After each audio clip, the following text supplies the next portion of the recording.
Hi, everyone. Dr. Hill. Hey, I'm excited to spend a little bit of time with you today, and I'm going to talk with you about one of my new most favorite subjects. And of course, it's copaiba essential oil. But today I want to do a comparison between copaiba and CBD.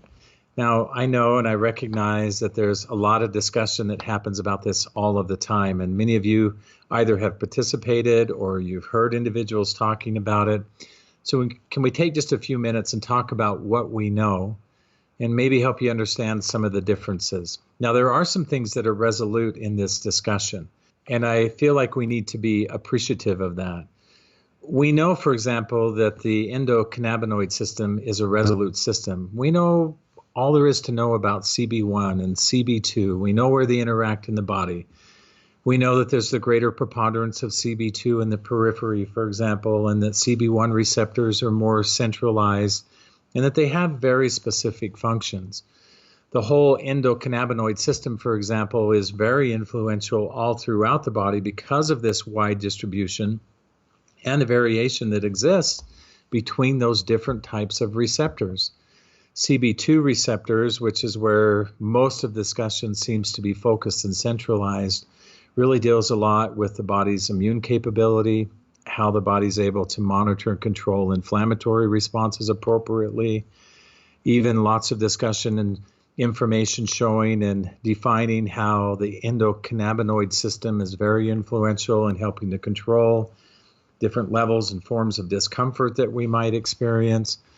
All of this factors together to mean that that system must hold some real value for us.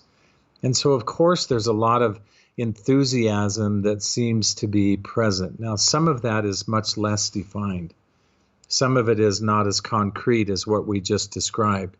And primarily that difference lies between what we know about endocannabinoids and what we know about cannabinoids that exist outside of our body's own framework.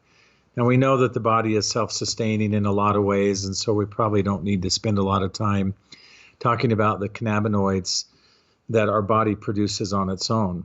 But instead, let's talk about those that we find in an outside source, and specifically talking about CBD and talking about copaiba essential oil. Now, when we talk about those, it really becomes a question of how do we best influence this system within the body? We know that it's meaningful. We know that it's powerful. And we know that its influence is needed. So how do we best create that influence? Right now, there's a lot of discussion about CBD and its influence within that system. But I have continually spoken to, and will, I think, forevermore be in this camp between the two, that I think copaiba is a much better solution. And I'll tell you some of the reasons why. Influence of a receptor or influence into a system is always a process of how it's best influenced or what it is that happens within that system. There's some distinct differences between CBD and between copaiba essential oil. Now, I keep referring to it as CBD and copaiba essential oil because, in fact, copaiba is an essential oil where CBD is not an essential oil. It is a botanical. It's an isolated molecule. It does come from a hemp plant or it does come from marijuana in all of its different forms. It's a botanical that's housed within that plant, but it's not an essential oil. One of the things that we know in a most basic sense is that essential oils behave very differently in the body.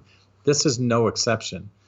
People sometimes refer to it as CBD oil because that molecule, as it's isolated, is isolated and then combined with some type of a carrier oil, so mistakenly referred to it as an essential oil. But know that this is isolated chemistry that's combined with or put in some other type of a product. Maybe that's not such a bad thing, so we have to look at all of the characteristics that exist with CBD. One of the things that exists with CBD, which makes it a little bit different and not exactly like what we would experience with copaiba essential oil, is it's actually an indirect activity. We know that to stimulate the endocannabinoid system, we have to stimulate those individual receptors. And indirect activity means that it doesn't just go directly to that receptor. Instead, it goes through a whole process of activity that eventually may stimulate that receptor. Now, a receptor is an all or nothing principle. Either it's stimulated or it isn't. But how readily that stimulation takes place or that activity takes place within the body, I think is an important consideration. That becomes an issue of several factors, including the amount that's present. And one of the things that's unique about this as an isolated compound is that we generally don't see it in very high amounts, very minimal amounts in terms of the dosage, and that may not be substantial enough to create the benefits that we look for consistently. And so it's this shortened activation or a cascade of activation that has to take place. And then we have some question about dosage. And then the other thing that really occurs with it, there's a lot of study that's been done, but it's not study that's necessarily focused exclusively on CBD and its interaction with the body. And we really don't know long-term effects and benefits associated with that. The other issue is that, at least to some degree, there is some regulatory challenge that exists. While many states have said that you can have this, the federal government to date still has not. And so all of those things combined together, for me personally, really begins to cause some question. Now, when we compare that to what we see with Copaiba essential oil, it really becomes very, very different. One, this is an essential oil.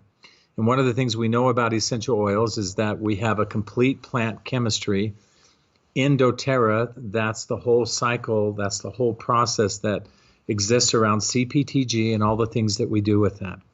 We have direct receptor activity, so our interaction with the receptor is not dependent on some other thing that's happening within the body.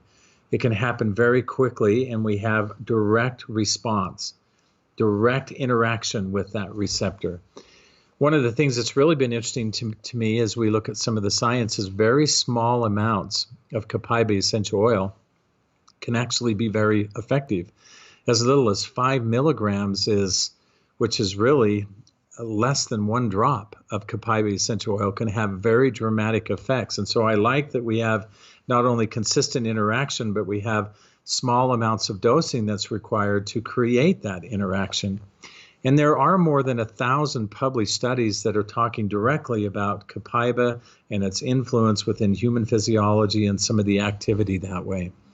So it's not necessarily that CBD oil in and of itself or all by itself somehow is just mismatched and we shouldn't give it any consideration. I don't think any of us are saying that.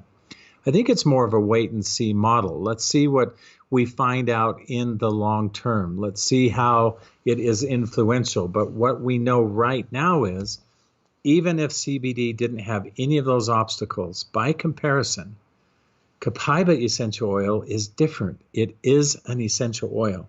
Here we have 4 species of Copaiba blended together. The chemistry and the construct of that is completely different, including that it's primarily sesquiterpenes. And one of the great values of sesquiterpenes, and of course, you know, I'm going to talk about chemistry. I have to do that. And one of the great things about sesquiterpenes is that we have the potential for many downstream effects and benefits. In other words, secondary metabolites and even tertiary metabolites, longer lasting effects and benefits. And don't forget, we get this direct activity and response with the system itself with very small amounts. So this means that it's perfect for using with a model of consistency. Now, I always, when I think about Copaiba versus CBD, or frankly, any other thing that right now kind of fits into that category, there's 4 ways that I always think about it. One is purity. Nothing is more important with an essential oil, or frankly, any product, than is purity. One of the major differences that we see between Copaiba essential oil, the way that doTERRA is supplying it, is beyond just the chemistry and beyond the potency, which is the second P. It's the potency and the purity of CBD is in question all of the time. We're not really sure of the benefits of that, and we don't really know where the dosage levels are and where the efficacy comes from. Impurity comes into question because our discovery has led us to believe that because it exists in such small amounts, most of the product that we see in the marketplace, in order to have enough present to be deemed as a value, is really being derived more synthetically. And we don't have to have this debate about the difference between something natural in the body and something more synthetic in the body. So purity, potency. The other thing that I think is remarkable is price. Copaiba in and of itself is extremely cost effective, especially using it the way that we want to use it which is with consistency. If the endocannabinoid system is as important as we all believe that it is, regardless of what position we take within that process, whether we're a fan of one versus the other, what we're really looking for is consistency. And that means that we have to have some opportunity for a daily use or some opportunity for consistent exposure. The cost difference between the two is substantial. And what little we know now currently about dosage with CBD suggests that the cost for that would be in excess of well over $100 per day. That doesn't make any sense. It's not sustainable.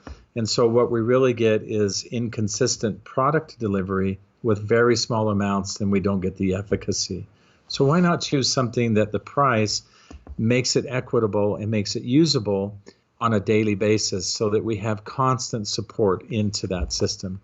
And then the last thing, and I get excited about this one, is pathway.